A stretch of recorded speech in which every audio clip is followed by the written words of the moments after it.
Hello and welcome to the Relax It's Just Business podcast, the bi-monthly show where we discuss everything business, like the news to reviews, and we always throw in a tip in there that you can use. We are your hosts. My name is Louie Z, and I am graciously accompanied yet again by my good friend Mike T. So without further ado, relax, sit back, and let's talk business. Mike, my friend. Louie. How you doing, man? The weather's warming up. We got 60-degree days. It's fantastic. This is the kind of day I live for. I know I'm a big bonfire guy. I love bonfires. Okay. So I'm looking forward to the dozens upon dozens I'll have this summer now that I have a backyard again. Warm during the day, and it chills off a little bit, just enough for a fire in the evening. That's great. And then, I grab a cigar every so often. It's my Yep. favorite place to enjoy a cigar besides the golf course. Yeah, I was just gonna ask. I was like, I know that you're a frequent golfer, right? Mm-hmm. So I mean, being on the golf course with your buddies, some alcoholic adult beverages, and a cigar that's hard to beat, man. Yeah, I'm gonna do some golfing this weekend, and I was talking to a friend who doesn't golf a lot, and he's like, "Hey, I'm not very good." I go, "Listen, it's 10% about the golf, 20% about friendship and camaraderie, Right. and about 50% about drinking." So, Yeah. if you can And not do flipping the golf cart. yeah, as long you're already getting an A because the other two work for you. But if you want the A plus, Right. not a big I feel deal. like I also golf better when I have some liquid courage in me too. Yeah, it's just loose and fun. It's one of those games where it's gonna get to you if you let it beat you up. But Oh yeah, it's one of the most humbling games there is, right? yeah, absolutely. Cool, man. So, anything interesting coming up for the summer? You taking any vacations or doing anything like that? No, I do a golf trip. Funny enough, in May, so I got a big golf trip coming up, and Nice. Where are you going? we go to Michigan every year. Oh, okay. Same course? Yeah, so Kevin, my roommate, his dad's been doing this trip this is going to be the 22nd year. Wow. Yeah, and so we got the nod to show up on number 19. So we've been going for the last 3 years, and now we're going to take it over eventually awesome. and run it. But yeah, other than that, just a lot of bachelor parties in different weird locations, but that'll be fun. You getting a lot of your friends getting married? Yeah, I go to a lot of weddings. I got, last November. Getting to that age, man. Getting to that age. Yeah, I just went to my 32nd wedding over the last 6 years. What? Yeah. No way. Yeah, I got another 9 this summer, so. What? That's insane. Is that typical once you get around like 25, 26, 27? No, I don't think it's that typical. I just stay in touch really well with friends, and it means a lot to me. And so, you got to try, but yeah, I'm not staying in touch so I can go to their wedding by any means. Sure, but, right. You get close to them, and they just, they want you to celebrate the day, and I couldn't be more excited and happy that I get all the invites. But so it takes up a lot of my summer, a lot of fun times, though. Sure. Yeah, absolutely. How about you? Nice, man. How about you?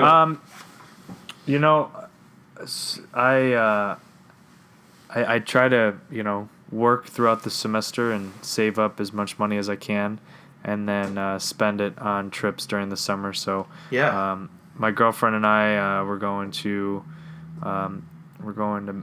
Wisconsin for a couple days, to Yellowstone for like a week, and then we're going to Mexico too. So we're Oh, that's great. we love to travel. We have a big map that I'm looking at on my wall right now, and we put little pins in all the places that we've been. So Cool. I'm trying to fill that sucker up, man. But it takes time, and it takes a lot of money. So Absolutely. So what do you say we talk some business, huh? How's that? Yeah, let's. We got the relaxing part out of the way, and now it's time to do some business. All right, so This section seems to be, it works out well for us, and I think that it works out pretty good for our viewers too. Yeah. This is kind of a snapshot of the stories that we want to talk about for the upcoming week. So let's do some rapid fire business. All right, so up first is the Republican tax plan. Some of the headlines this week are reading that the Republican tax plan's break for small businesses is actually benefiting big business. What do you think about this? I think it was expected by pretty much everybody, except I don't know some of the Republicans up at the top, and I think they have their own ideas and thoughts about economics, and this tax cut is just it's tough because they made it so that businesses or small businesses can make more money. They tried to make it so they get a tax cut, which is absolutely great because we need our small businesses to grow. But realistically, whatever they're putting into law or whatever they're putting into these different tax rules, there's ways for companies to exploit them. They do it right now. They've always done it. They're going to continue to do it because they're smart and they're big successful businesses. So, once they figure out how to get around it, which they're going to, it's just not going to be good. Because I know I was seeing that companies, some big name companies were supposed to pay 35%, but there were some companies that were paying literally $0 in taxes because there's all sorts of ways of putting your headquarters in low tax countries but operating fully in the United States. And do you think that this new tax plan is actually going to tax the income rates of the money made regardless of where you are, as long as you're an American business, and then that'll force companies to bring the money back into the U.S. like it's intended? Do you think that that'll actually work? I hope so, and kind of like how I was referring to, these big companies have these teams of people on it just to see how they can get around these, and that's kind of what I fear, because what you're doing is, if you have a mid-sized company or a smaller company, but you're able to take advantage of some of the operating or owning from other countries, things like that, like all these kind of loopholes that big companies are profiting crazy from. All these mid-level companies that are trying to do the same thing, they're the ones truly going to be hurt by it because they don't have these big teams to figure it out for them. So sure, I'd love to say yes, and I'd love to see it happen, but I just don't know. I really just don't know how it's going to end up going, and you're going to see a lot of this money come back into the tax, or not into the taxpayers, but back into these big corporations. Yeah, I think the argument, is that before it was 35% and then you weren't paying anything as a big business. Now it's dropped to 21%, and then you're still not going to pay anything. And so, as a big corporation, right? So then these smaller organizations are actually going to be paying not more money, but they're going to be paying more money than some of these big organizations, mainly because they can't afford to have these teams of business lawyers or big business tax people to do all that stuff for you. That's why I always told myself that, when I actually start making some money, 1 year I'm going to have someone that's really, really good do my taxes, pay a good amount of money, have someone really good do my taxes, and then just see how they did it so I can try and replicate that the years over, right? Because it's such a weird game, right? You have to pay someone to find the loopholes in order to save you money. Shouldn't it just be that? What do you think about the idea that your taxes get sent to you So like here's what's going to be filed. Make the changes if there are any, and if you don't send anything back, then this is what's going to happen. Because like they already all these corporate like companies and everything that we work for. I mean, they're taking all of these. Like they put all of your earnings and tax deductibles and everything into a sheet and send it to you anyway. Mm-hmm. So I mean, what do you feel about something? I've read a little bit about that, where it's like the tax system is kind of flipped, and that way we don't like there's not as much money going to the IRS to help fund all these workers that have to do all of this manual labor, making sure everything is in place.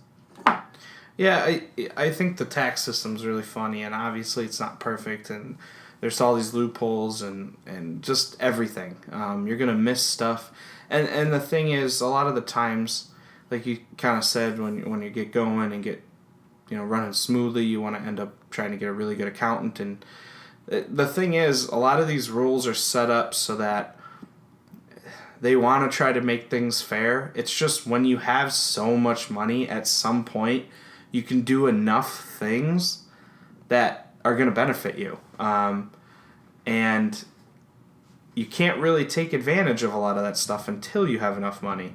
It's one of those, like, right. Rich gets richer. And yeah, I know once you're super wealthy, you don't have to pay for anything anymore. Yeah, and I know I have a couple of friends and a couple of people who are accountants that are listeners, and I'll probably get a couple earfuls from them just on all these laws. But I know we've always had the question. This was the first year I went with an actual tax guy versus doing it myself, because we had the business, and I just wanted to, get some more stuff on lockdown. And we, the same thing. We were like, hey, maybe he can figure something out and, find a weird deduction. And I think, I can go from, whatever percent I was at down to 10, no problem. But it's just we're too small, and we don't have enough assets in places, and we don't have enough anything anywhere in order to make money back on the taxes like that, or not pay the taxes. So, I think the tax system needs to change. I don't know how it's going to change. I'm not tasked with it, thank God, because I think it's a big pull. But when you have companies able to go around it and end up not paying anything at all, it's a pain. It makes it tough on the economy, and it just keeps growing into our debt, because if these people are expecting money from taxes, and businesses are getting tax refunds, and you're seeing individual people get these big tax refunds back, that's not good. Right. It's tough to operate that. It's kind of like, hey, buy this for $10, but at the end I'm going to give you $7, unless you do this, this, and this. Oh, wait, you did this, this, and this? Well, here, let me give you more money back. It's weird. But I think from, this business standpoint, and the fact that you have these big companies just profiting off of it, it's just going to continue to happen like that. Anytime they add in something that's going to benefit the small guys, the big guys are going to find out how to benefit more. Sure. It's the nature of the economic beast. Yeah. No, I agree with you. Mm-hmm. Switching over to, overseas now, Germany is lowering their growth forecast as business morale weakens. There was various government spokesmen that expected expansion of 2.3% this year, which is down from 2.4%.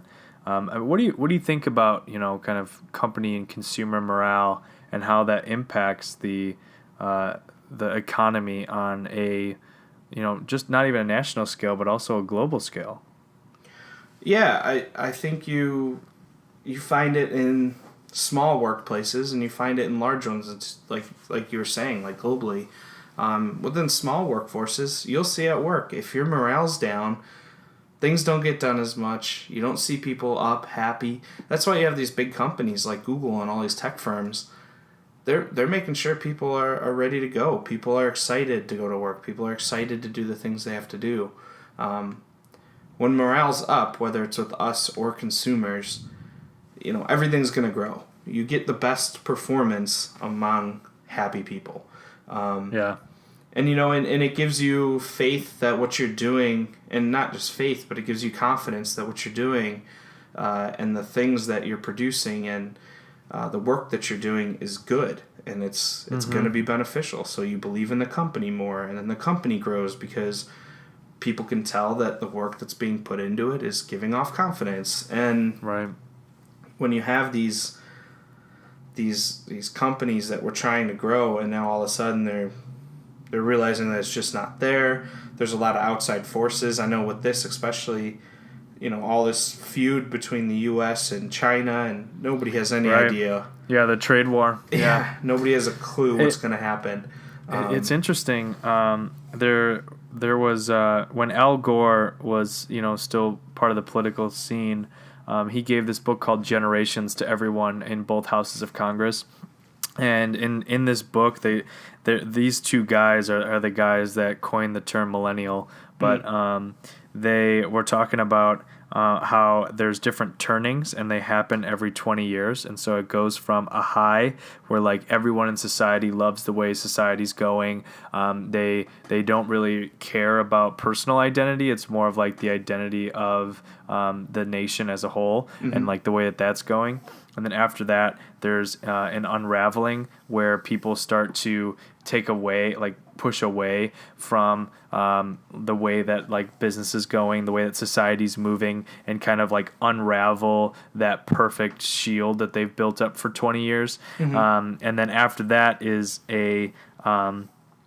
after the unraveling is an awakening where people want to experience themselves and have their own identity and their own experiences and form their own groups. And then after that is a crisis.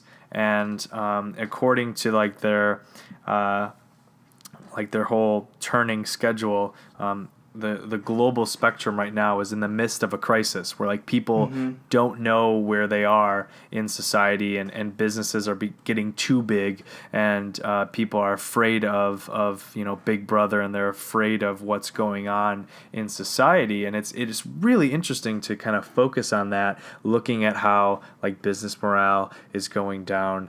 Italy's experienced the same thing because they had an inconclusive election just recently, and it just they're like America is very divided politically, and you're looking at the crisis in North Korea and everything. It's fascinating to kind of see all this play on, and what's going to happen, because it's these countries are reaching their capacity in terms of business production, and I don't know really where you go from there.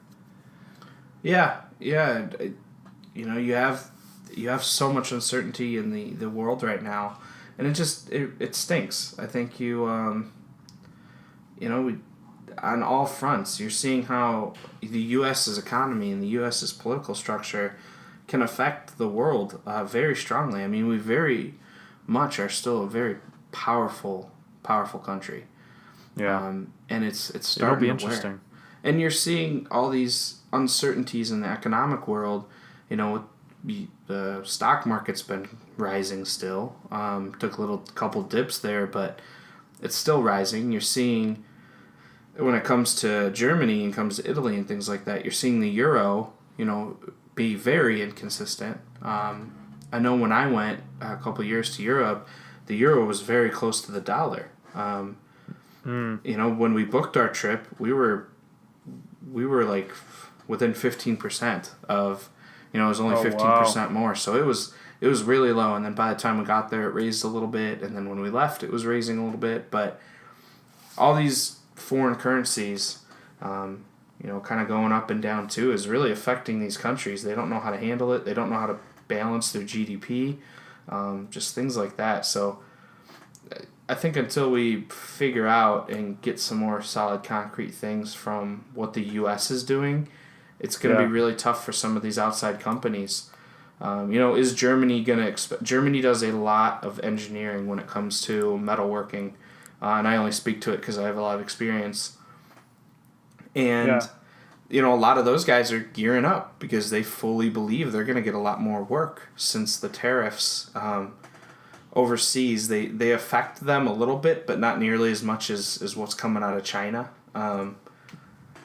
And so I know some of those guys are gearing up to be ready and say, hey, listen, we're we're cheaper than what can be made in the U.S. and we're better quality than what's made in China and all this good stuff. So it's all business. I mean, it's literally just it's the global business. It is.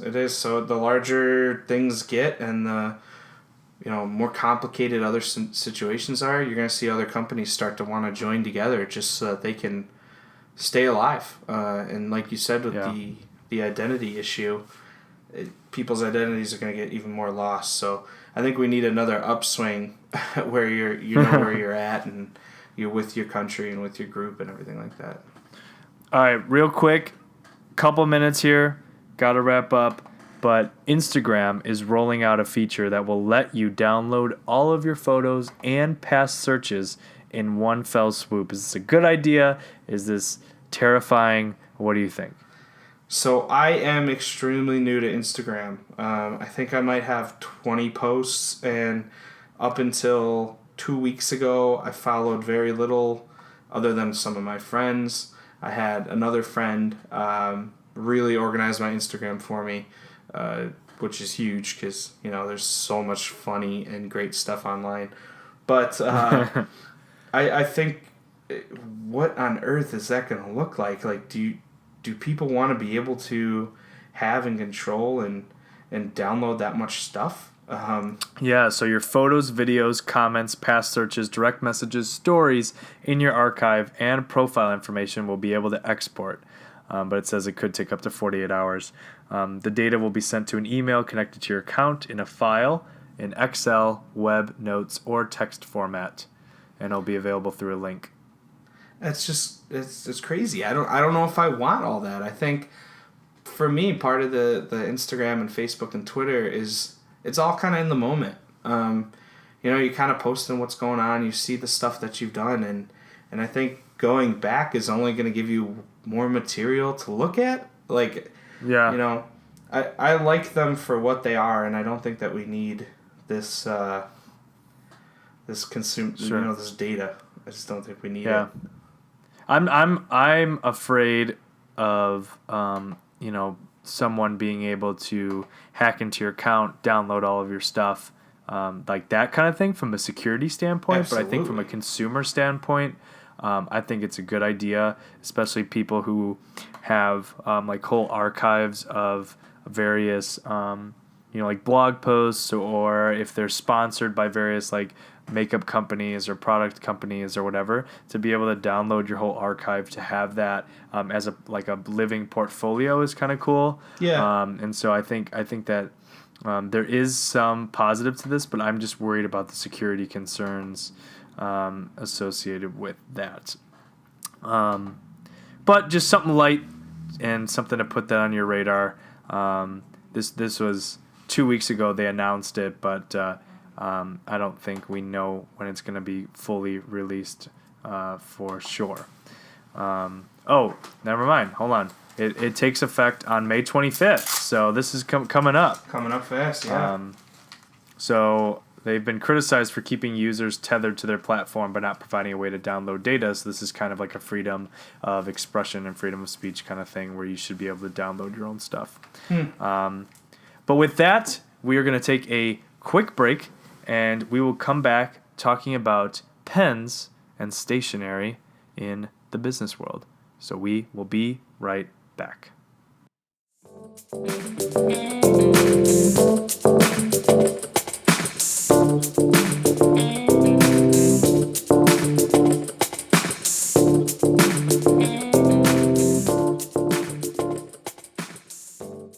Welcome back to the RIJB podcast, and we are going to be talking about pens and stationery within the business world. Mike and I are both, I guess, pen snobs, I suppose. I don't know. I mean, you know what? You're gonna be writing, and you're gonna be signing your name.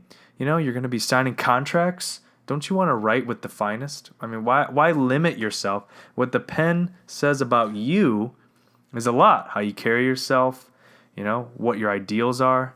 I'm not just gonna. Someone says, "Hey, Lou, you got a pen?" I'm not just gonna hand over a big pen, I don't know. What do you think? Yeah. So this is one of those weird things that I have a strong stance on, because Let's hear it. I definitely like pens, and when I got to my company, and I'll throw in a little, work-related stuff. When I got to my company, I wasn't given anything. They put a Uniball pen on my desk and a notepad, and I swear to God, that was it. And so, Interesting. the first week, I'm going around like, hey, how do I get pens and stuff? And they're like, oh, Right. well, there's a drawer over here, maybe. And I'm going through basically the drawer of stuff that was left from when people left the company, or they cleaned out desks, and it was terrible. And I fought very hard to become, to get new product, or to try to see if I can get new pens, because for me, I worked with product, and if I needed a drill bit, I could get a drill bit. It made sense, but office supplies was pulling teeth. It took a year and a half, but now I am actually the official supply person, an office supply person for my entire department. Wow. So I order product, I get it ready, but pens to me is huge. I hate Uniball pens. I hate the cheap ones, the black, the blue, the standard crappy cap ones. And so when I had the chance, the first thing I did is order better pens. It was literally the only thing on the first order. And, I like to go with something that clicks, gives you a little fun. It's a Zebra Z-Grip ballpoint pen. I was just going to recommend the Zebra. It is the best pen. It's the best. The reason it's the best is it's not crazy expensive. So I got it approved. I got it approved from, my director. Things like that. Made out of like stainless steel. The Zebra ones, they're nice if you get the stainless ones. They have plastic ones that are a little cheaper. But they're still the one I carry on a daily basis is the stainless steel one, and it's awesome. The thin Zebra one, the thinner one. Mm-hmm. Yeah, those are. Well, great. and I have the thick stainless steel one too. Oh, cool. And what's nice about stainless steel is that you can rough it up, and they got like a bunch of knurling on the pen too, so it can kind of get roughed up a little bit, and it doesn't make a difference. I mean, I'm a fountain pen kind of guy, so I like carrying around the Jinhao. These Jinhao fountain pens are so awesome, mainly because they're like $6-7, and you get yourself a solidly made fountain pen, the X750. And they're really solid pens. Basically, if you buy yourself some ink, like a little ink well, and you just unscrew, pop off the cap, unscrew the bottom, and you can just dip the nib into the ink and twist the cartridge until it fills up, and then you have yourself essentially an ever supply of ink, because those ink wells really don't run out anytime soon. And then if you want to experiment a little more, you can always go with the Lamy Safari, which is more of a college. It looks very college. It's got a big, robust clip on it, and that one's cartridge based. So you just buy a new cartridge, boom, plop it in there. But that one's like $30, but that one's a really solid fountain pen. And then if you're looking to write really fancy notes, you can go ahead and get yourself some calligraphy pens. And I like buying these Zebra nibs. And you can do some dip pens and dip the nib into the ink and write yourself some fancy letters. That's how I write all my thank you notes, and I think it really adds a cool touch. See, and you're a lot classier than I am, my friend, and probably have way better handwriting. I do a lot of chicken scratch at work. Practice. So the one that I go to for my go-to signing pen is the RSVP ballpoint pen. It's got a cap. It's easy, but it's just great flow. I can't stand when pens have like felt or anything like that. Like they're scratch. Like Sharpies can drive me crazy if you're drawing with them or writing with them. That sound is like. It's like nails on a chalkboard to me sometimes. So, that's why I get particular with my pens. And kind of like you said, you're taking notes all day. And at my job, I'm, writing all over the place and writing on different materials and things like that. So having a good pen is a lot more interesting and necessary than I think anybody thinks. Yeah, oh, absolutely. I mean, I'm looking at, when I pull out my drawer here, I have a pack of stationery. Get yourself some stationery. Don't just write on printer paper. Come on, if you're writing yourself a thank you note. I have Peter Popper Press. This company's been in, they've been in the business of stationery since 1928. It comes with 30 pages and 24 envelopes. This nice cream color, and you can get them at Barnes & Noble for like $10. So that's some nice stationery. You can always, just go to Office Max or, Amazon for that matter and get yourself some nice stationery. And then, if you really want to go over the top, if you're sending something to a business partner or, some kind of high-stakes client, I add a wax seal to the back of my letters. And I'll tell you, there's been times where people have called me afterwards and been like, this is the coolest thing. It's super easy. It comes with a little metal container, a little reservoir, and you plop a piece of wax in there, heat up the reservoir until the wax melts, pour it on your envelope, and you stamp it. My last name is Zmick, so I stamp it with a Z and send that baby off. Yeah, that's a lot fancier than me, man. You're in the wrong time period. I think we need to send you back, 1700s, my friend. But it On is a scroll. It is cool and classy, and I'm not gonna lie. I've had a stamp set in my cart far too many times when shopping. Do it online. Just purchase it. It would be pretty neat to send letters out that way, right? Hey, all the wedding invitations Someone I would have, be like, sending them back this... with a wax seal. At first they would be like, "Is this a handwritten letter?"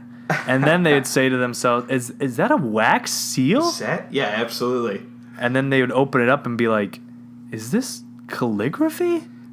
What? Where is this note coming from?" And it was actually pretty funny. When interviewing for Ph.D. school, I sent 2 thank you letters, and I actually used the typewriter at work to do typewriter font for the envelope itself. Cool. And I just think that just little touches like that really go a long way. But that's why when you hand over a pen to someone, in this day and age, we're so flooded with Bic pens and whatever that when you hand over a nice pen to someone, the first thing they do is wow, this is a nice pen, mm-hmm. right?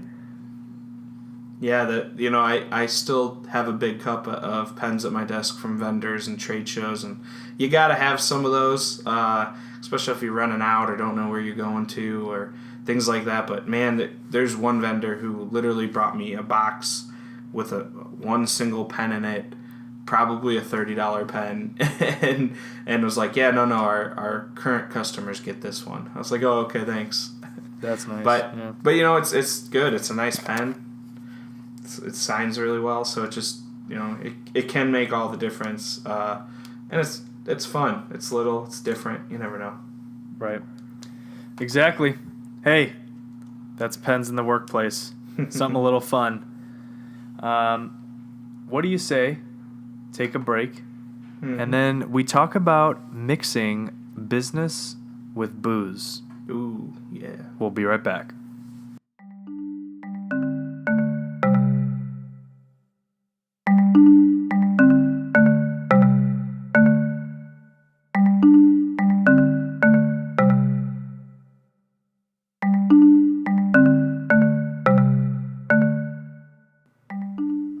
Welcome back to the RIJB podcast. And for our last segment here, we're going to be talking about mixing business with booze. Mainly, you got various outings coming up, different picnics and different work functions. Now that things are getting a little nicer, people are going to want to go out for drinks.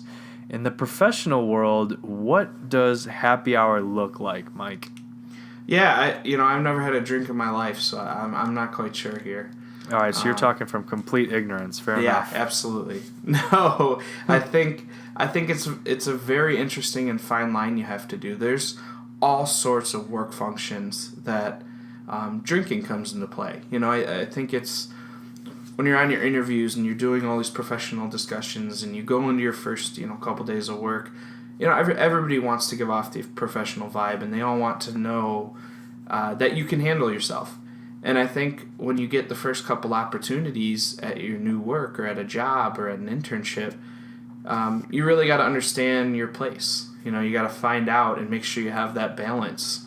Like you said, coming up in the summer, there's a lot more happy hours. You tend to go outside or you go somewhere right after work, things like that.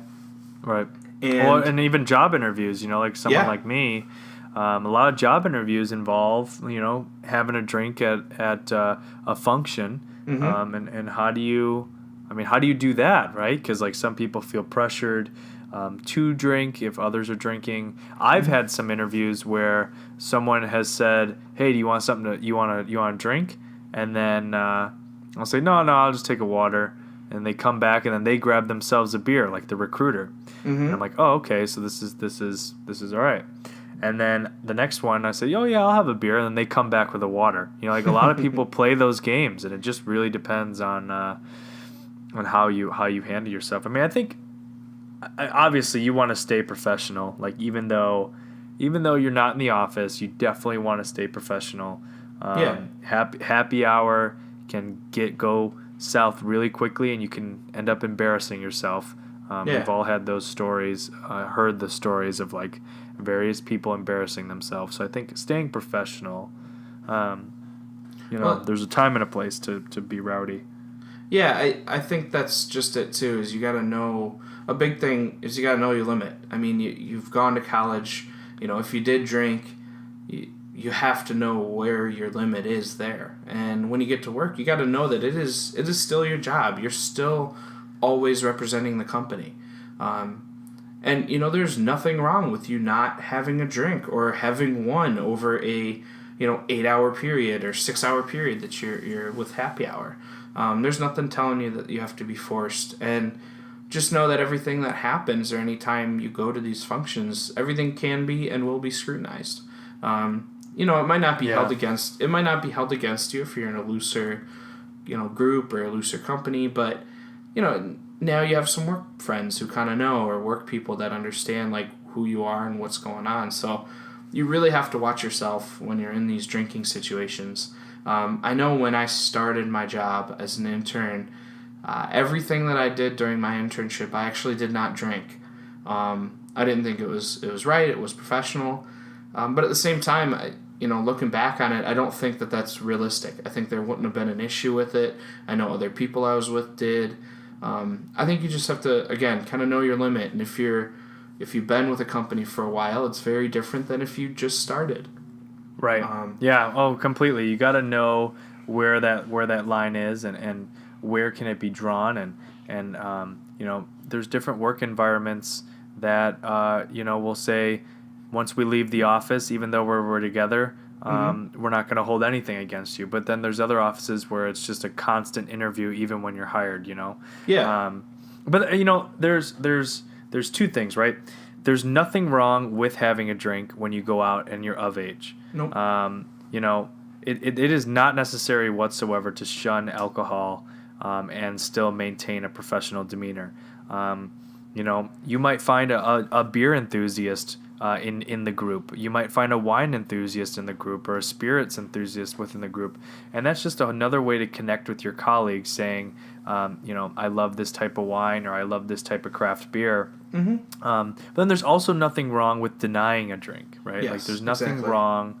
And even if you choose not to drink, though, I think it's still important that you still participate in the conversation, still participate in going out to those work functions, because unfortunately you could end up losing an edge, if you never go out to these happy hour work functions, because unfortunately people make decisions based on the people they like and also merit and everything like that.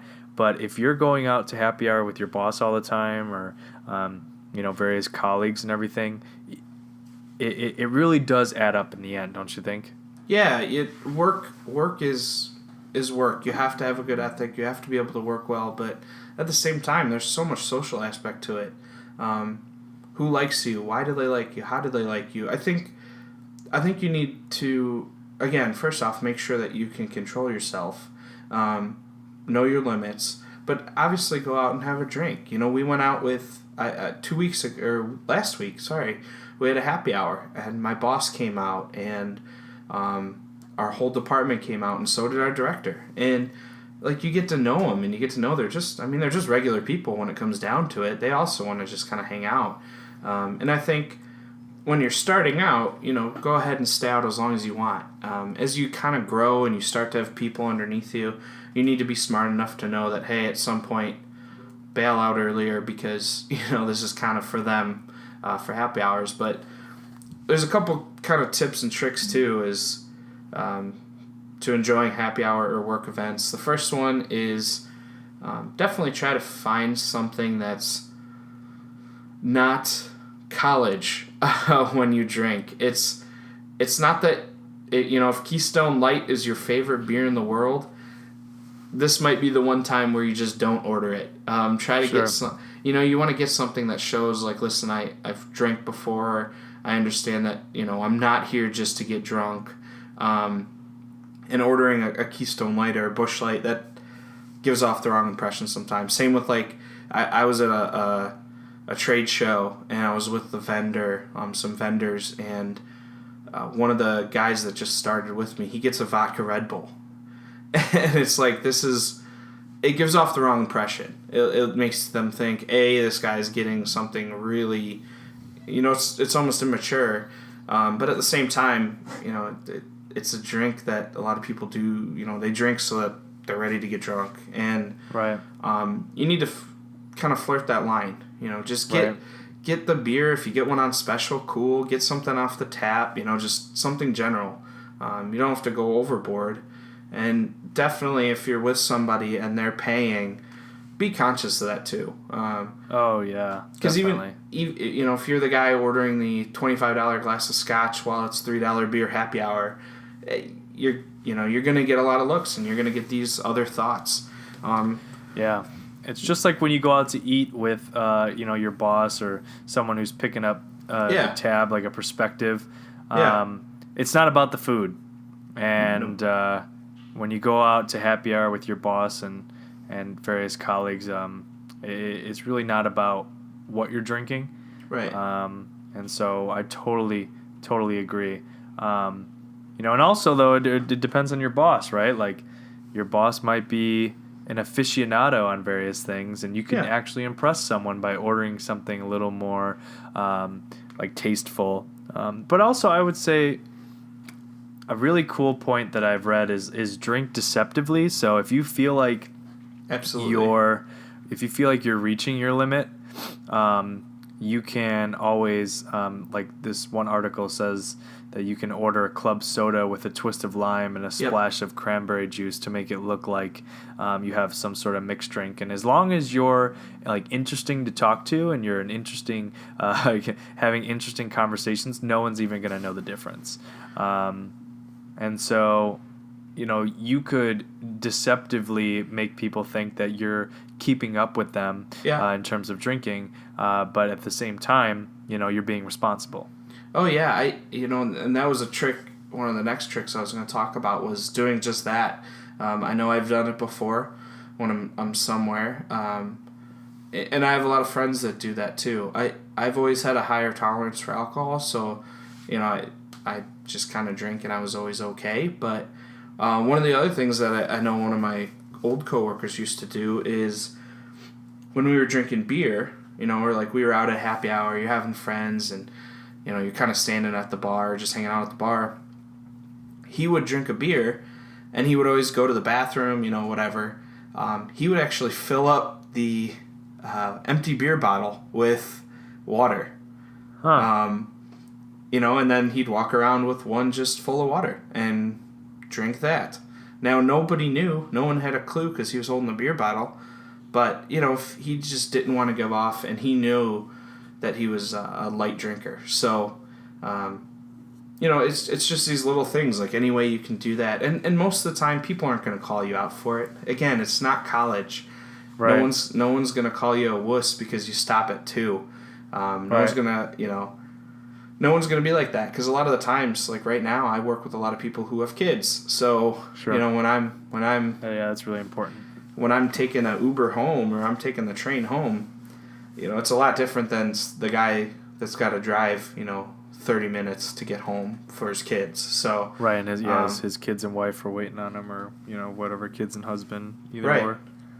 So I think you just care about it more, and the drink deceptively is really good. You know, if you Sprite and water is a good thing, and the bartenders too. They're not dumb to it. So if you just ask for a Sprite with lime in it, and put it in a Scotch glass or something, they're gonna be more than fine with that.